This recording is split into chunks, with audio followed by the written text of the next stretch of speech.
আসসালামু আলাইকুম, আশা করছি সবাই ভালো আছেন। আলহামদুলিল্লাহ আমি ভালো আছি। সাইকেল কর্নারের নতুন আরেকটা ভিডিও নিয়ে আসলাম আপনাদের মাঝে, যে দেখতে পাচ্ছেন যে আমাদের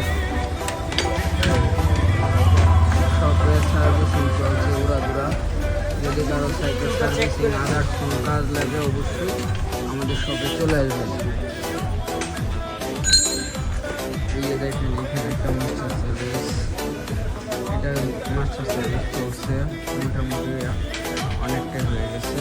এখানে আরেকটা মাস্টার সার্ভিস, এইখানে তো মাস্টার সার্ভিস পাওয়ার একটা আছে। এখানে এসে পুরাতন সাইকেল বিক্রি আছে, যদি ভালো লাগে অবশ্যই যোগাযোগ করবেন। আমি আজকে 2 দিন যাবত দোকানে ছিলাম না, এই মাত্র দোকানে আসলাম, অসুস্থতা ফিল করছি। সবাই একটু দোয়া করবেন, সবাই ভালো থাকবেন। আল্লাহ হাফেজ।